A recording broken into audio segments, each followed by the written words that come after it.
If you only study marketing and business topics, you're boring. Uh, I'm sorry. And your marketing and your copywriting and your business offers, your personality as you show up in business is going to be boring. People who are interesting marketers, people who are interesting copywriters, people who are interesting communicators, leaders, have outside hobbies and interests that are not just about their core competency. And so, tip number one, don't be completely siloed focused inside of marketing and business if you want to be a better marketer. One of the things that I really like to study, and actually this goes back to before being a marketer and a copywriter, is psychology. I got my degree in psychology, and I like to study human behavior, relationships, personal development. Oftentimes relationships is about improving yourself to improve your relationships.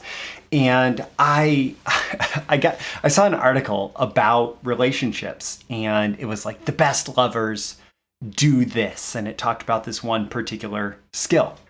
And I thought that I would share that with you today, not because I'm trying to make you a better lover here in Breakthrough Marketing Secrets, but because this same skill is so powerful in so many other areas of your life, including marketing. So with that, let's dive in.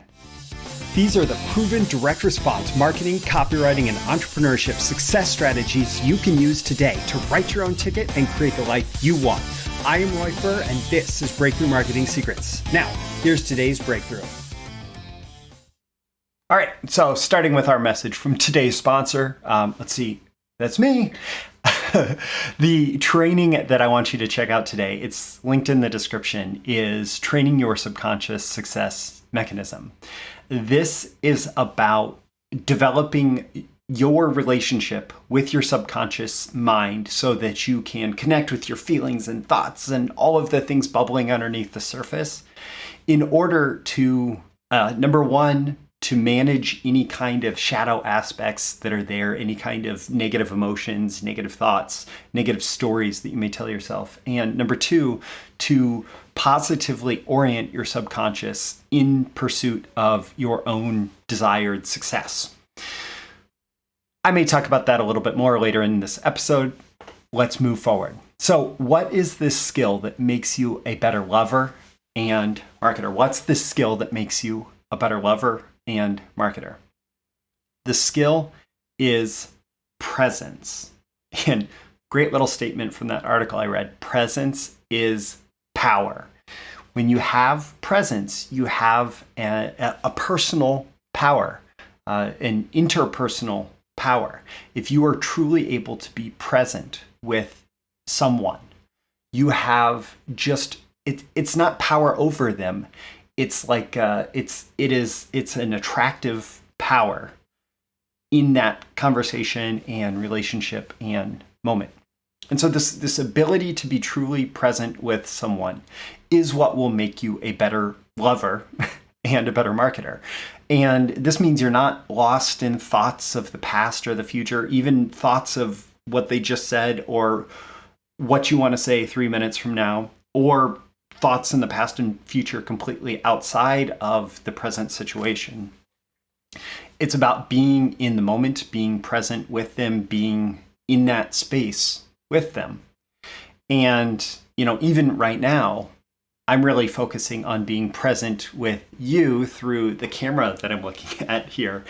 And it's all about this moment. It's all about being here, being focused in this moment and not having your mind wandering somewhere else. Now, I will say this, it wasn't always easy for me, and I don't know about you, right? But I was diagnosed with ADHD inattentive as a young adult. And what that means, this inattentive subtype, means that my body doesn't bounce all over the walls, but my mind does. My attention will go from place to place to place to place to place. And that's kind of the opposite of presence. You and so it's something that you may need to cultivate. And I've honestly, I have gotten a lot better through time and prioritization, even though I was diagnosed with ADHD inattentive, I'd be curious to compare the test results then if I were to take the same attention focused test today, because I have spent so much time working on developing my presence and my attention and my focus. And it's a skill that I'm actively developing even today. So I want to talk about, first off, generally, the benefits of presence in love and life and business. And what it comes down to is when you are with someone, you are really with them. And this has aspects or this has benefits in all relationships, right? And it leads to better relationships, to actually truly be with someone in the moment when you're with them, and not off in outer space or attention completely somewhere else, completely neglecting that person. By being present with them and engaging with them, you create deeper connections. And one of the great things that it does is it helps you develop a better understanding of this other person who you are in communication with, in connection with. And as you get to have this deeper connection with them, you can develop more, what do I want to say? Especially as you're trying to communicate specifically in the context of marketing and business, and say, for example, you're connecting with someone and you're going to have a conversation with them, you're able to pull out the robustness of their ideas. So many times when we have a conversation, if we just pick up the surface details of what someone is saying, our understanding of where they're coming from is very, very, very limited to those surface details. Versus if we're truly present with someone and we're having a great connection with them, we capture more of the thinking and feeling behind what they're saying. And it actually makes us a better communicator to be able to get more out of them as opposed to speaking more at them. So I want to give two specific examples where this presence pays off. The first one is in the context of a client interview. And as a copywriter, man, I have done so many client interviews, and oftentimes they're over the phone or on Zoom or whatever. They can also be in person. But this client interview, there's a couple different types of client interviews that you might do. So one may be with your marketing team, where you're actually trying to figure out the plan for a marketing campaign. And the next one may be with the particular voice of the promotion, if it's not the same as the marketing team. And so you need to be able to do these client interviews, and presence is huge there. One of the ways in particular that this pays off in the context of client interviews is as you're interviewing someone who is the voice of the promotion. What you want to do is you want to pull as many interesting stories out of them related to your message, related to your offer, as you can, so that you can retell their stories in marketing. And this is not just asking them questions. This is about how present you are. If you're not present, you can ask them a question, but they're going to be pulled in tight, and they're going to be closed down a bit, and they're not going to tell their best stories. They're going to tell bad stories. But if you are really present with them and really engaged with them, and they can tell that you are listening, that you're in the moment with them, they will open up. And usually they will tell more interesting stories. They'll give more interesting details. And part of that is going to come just from the way that you're listening. And we will talk about active listening in a minute. I have some tips for you. But also, because you're present, you're going to probe deeper into what they said. So I was talking about robustness of ideas. What I'm saying there is, as you are present and as you are listening carefully, you're going to say, oh, that sounds really interesting. Can you tell me more about that thing? And they're going to open up even more. Now, a different context where presence pays off in business specifically is in a consultative sales call. And especially like if you're running your own business and having client sales calls, this is something that you should be doing a lot.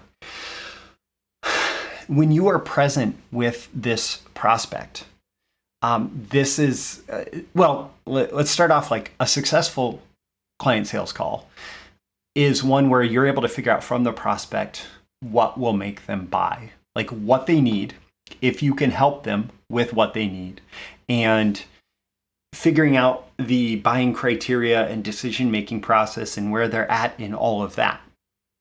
And so it's very much this dynamic back and forth conversation where you're trying to get as much out of them as possible, not in some manipulative way, but in a way where you're just trying to figure out if you have a fit here.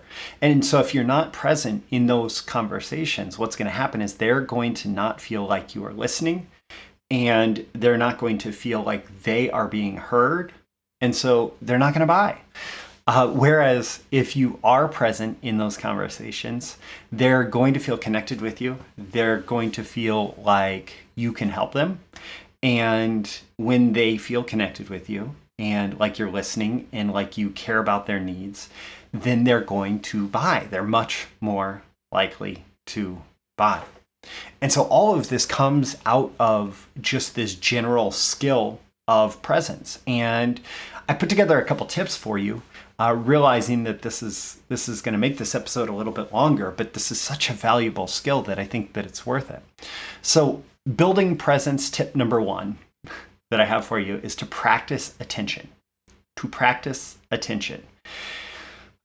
So there, I have a couple different ideas here for you. One is just the practicing focused attention. Typically, this is done through something like a mindfulness practice or a meditation practice. A very simple thing that you can do here is you can just breathe. Okay, so we do it all day long. Most of us don't pay attention to it. Most of us don't do it thoughtfully. It's just an automatic process. But you can breathe thoughtfully. And importantly, don't breathe super deep. Don't try and breathe out all your air. Don't try to breathe in all your air. Maybe you can do that once or twice as kind of a refresh, just empty out your lungs, fill them back up. But then just do a fairly normal breath, maybe to about 80% of your lung capacity. Breathe in.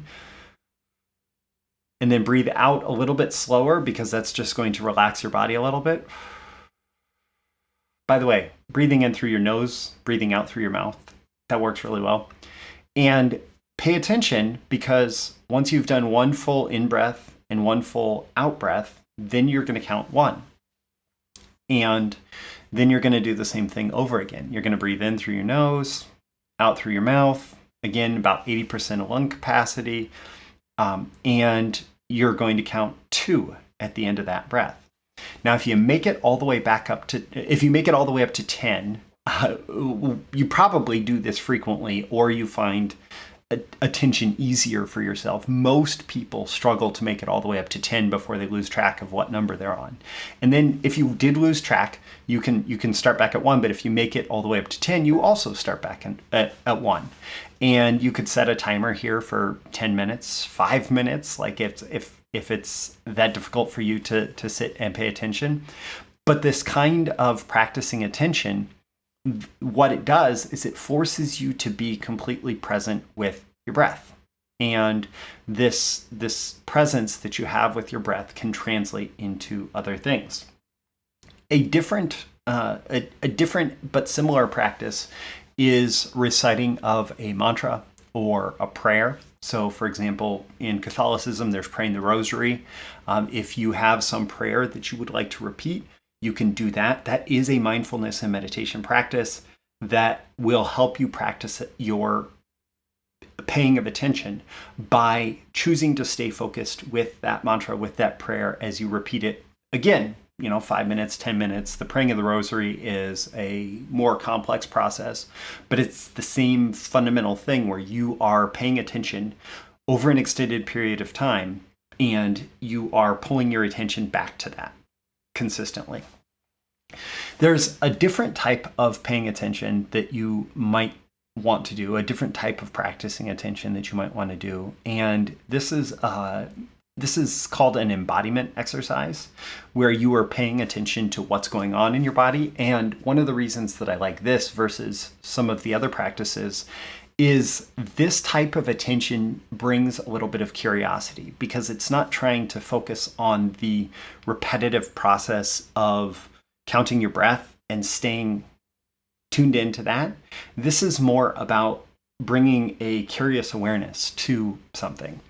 And so if you can feel into different areas of your body, like if you specifically start thinking about how do my fingertips feel right now, you're going to notice sensations in your fingertips that you might not otherwise notice, right? You can also do a body scan where you start at the top of your head and you just work your way down your body with your attention slowly. How does the very top of my head feel, the scalp? How does my forehead feel? A lot of times we'll notice, for example, a lot of tension in our face, or we'll notice a lot of tension in our backs, or we'll notice, that we hold our hands in a certain way or something. So you want to feel into these different areas of your body and just kind of ask, like, what physical sensation is going on for me right now? And then in some cases, you might actually notice that you have some emotions tied to that. And there's a whole deep angle that you can go with this, or a whole deep study that you can go with this.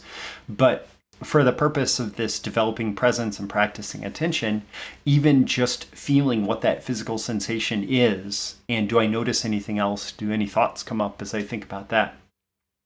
And then just continue scanning through your body. That can be a great way to practice attention. Even something as simple as feeling the feeling of your feet on the floor or your bottom in a chair. That can bring you into the present moment and can be a great way to reorient yourself, especially if you've done this practice often, into present moment awareness, into presence with someone. Okay, building presence tip number 2 is active listening. Man, most people suck at listening. Most people, and present company included, I have definitely sucked at listening.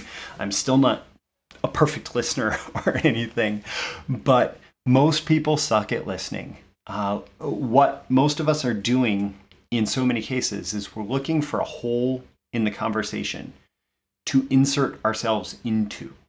We're looking for, we come up with an idea as we are hearing something, or even as we're not paying attention to the person we're talking to, and we just blah. As soon as there's a moment of silence, and sometimes we don't even wait for that, we just blah, we word vomit.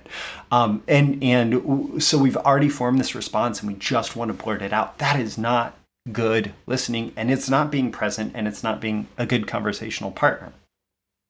So active listening, on the other side of this, is listening to hear and to understand. And it's not really about what you say. It's about drawing more out of the other, like getting the person to convey their thoughts, their feelings, their experience, whatever they're trying to say. It's about listening to that and trying to get them to say more. And so, for example, when somebody practices active listening, they're going to ask a lot of open-ended questions. And you can do this with somebody that you meet at the grocery store. You can try to just ask 1 or 2 open-ended questions. You can do this with random people that you meet. You can do this with just somebody that you're connected to, somebody in your life that you would have a regular conversation with. Just try to be a little bit more of an active listener. And so these open-ended questions are things like, oh, what was that like? So they're telling you about something. They tell you something went on in the day. And instead of saying, oh, here's what went on in my day, you say, oh, what was that like? And you'll notice that there's this moment where they're just like, oh, where they just open up to you. And it's a completely different space that you create from even just something as simple as, oh, what was that like? Then what happened? So they're telling a story. Oh, then what happened? Oh, tell me more about that. Oh, that must have been hard. How did that make you feel?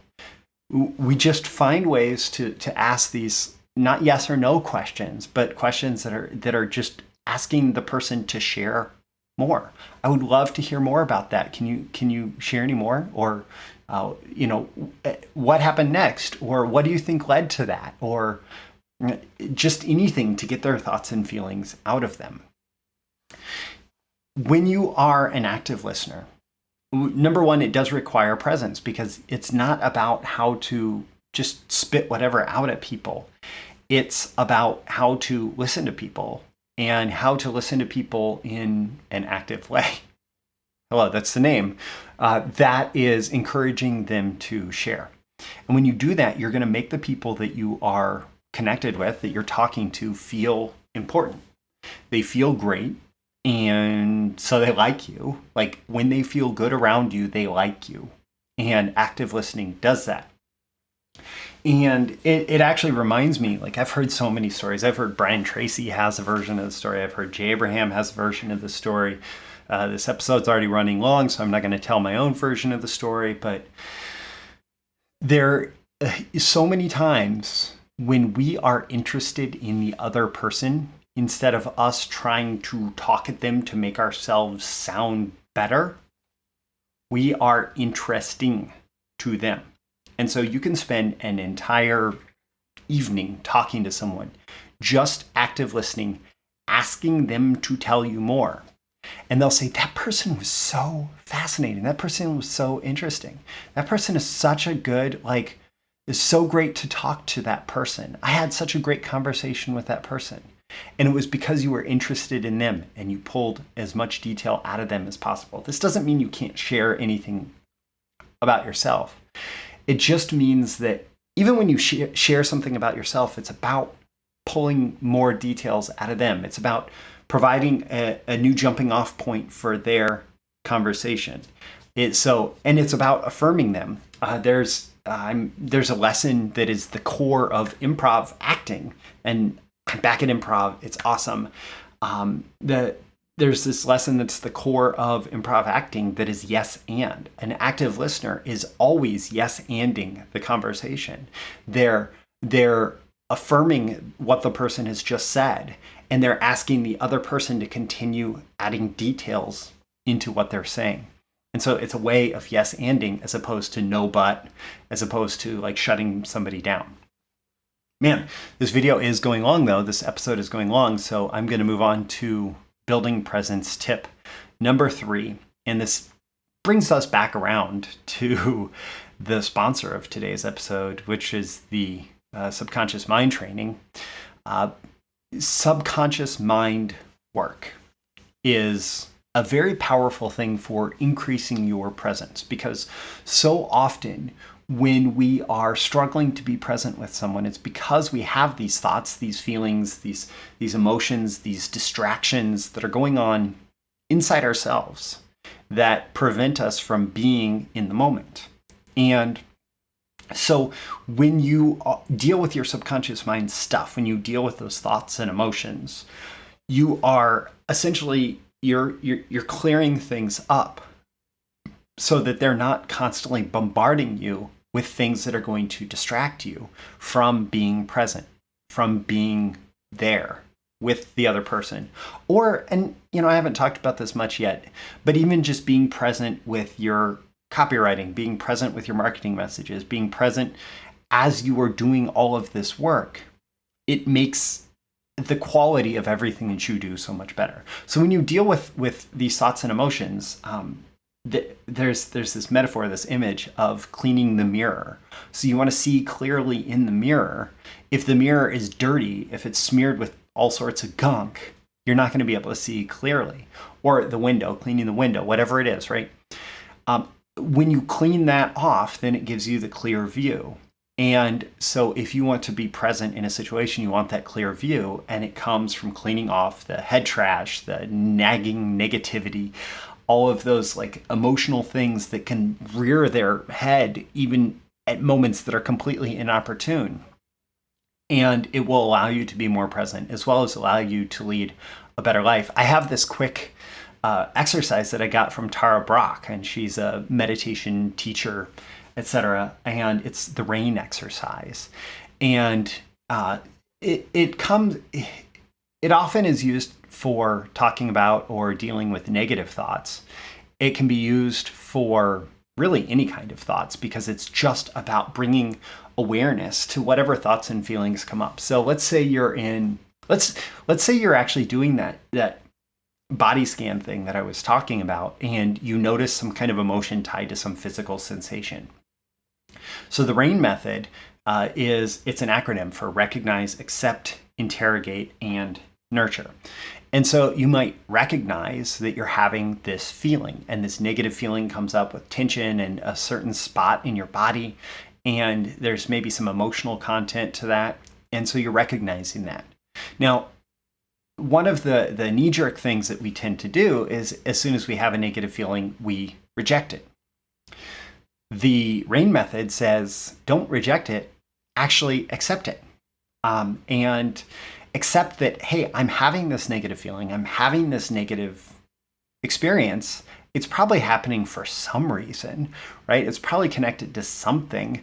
And so rather than rejecting it and shoving it down and having it continue to rear its head every time we're experiencing whatever stressor, right? It's about accepting it and saying, okay, I recognize that you're there feeling, right? Like what do you have anything to teach me? And that's where we get to interrogate. And so oftentimes our feelings, our stray thoughts, it's a part of ourself that's speaking up or trying to communicate. It is our subconscious. Some subconscious part of ourself is trying to communicate with us. And so interrogate does not mean like a police interrogation. It's instead just ask the questions like, okay, you're there, you're talking to me. What message do you have for me? Why are you bringing my attention to you? And you might notice, especially like if you use a journal or something, you might notice that you have some kind of content associated with that negative feeling, and it could be connected to fears, to anxieties, to shame, to any kind of experience either in your past or in your perceived imagined future for what's going on, or in the context of a relationship or something, right? Oftentimes there is some meaning there, and so you interrogate it, you ask what message it has for you. And then nurture, the last step, is to essentially express appreciation for your subconscious communicating that with you so that you have more understanding. And this is a type of presence with yourself, actually, to nurture yourself and say, it's okay. It's going to be okay. I'm here for you. We're going to do our best. I appreciate you communicating this to me. I know this sounds a little bit weird talking to yourself that way. It does really, really benefit you, and it helps your subconscious open up and communicate the things that you have not resolved that maybe you would benefit from resolving. And in the context of this, I mentioned journaling. And so journaling and mindfulness exercises like this can help you communicate with your subconscious. Also, if you need to go to therapy to deal with some of this stuff, I encourage you to go to therapy to deal with this stuff. And even training that can help you go through different processes that will help you communicate with your subconscious and deal with all these thoughts and feelings. It can be absolutely worth it. And it will, again, going back to the main topic of this skill that makes you a better lover and a better marketer, is presence. And the more that you have dealt with the subconscious mind stuff, the cleaner you've made that mirror, the more present you can be in any given moment. And so, as you can see, that's why I made Training Your Subconscious Success Mechanism the sponsor of today's episode. Check the link in the description. It is part of a huge training library for marketing and copywriting. It's BTMSinsiders. It's like Netflix for copywriting and marketing training. And also for entrepreneurs and marketers to improve yourself, to go through this personal improvement process. It makes you a better entrepreneur, marketer, leader, communicator, all of that. And so that's why I find it important to include things like that and thinking processes processes, etc. in BTMS Insiders. So I'm Roy Furr. This is Breakthrough Marketing Secrets. A little bit different and a little bit longer episode, but my goal with every episode is to help you increase your marketing genius. And if that involves things like helping you figure out how to become more present in your conversations, hey, if that's what it takes to increase your marketing genius, that's what I'm going to share with you. And I'll see you again in the next episode. See you soon. Thank you once again for tuning in to this daily episode of Breakthrough Marketing Secrets. Remember, check out the links with this episode for even more value. Now make sure you like, comment, share, subscribe, and engage in every way you can to keep this show going and growing and delivering daily value to you. I'll catch you soon for your next big breakthrough.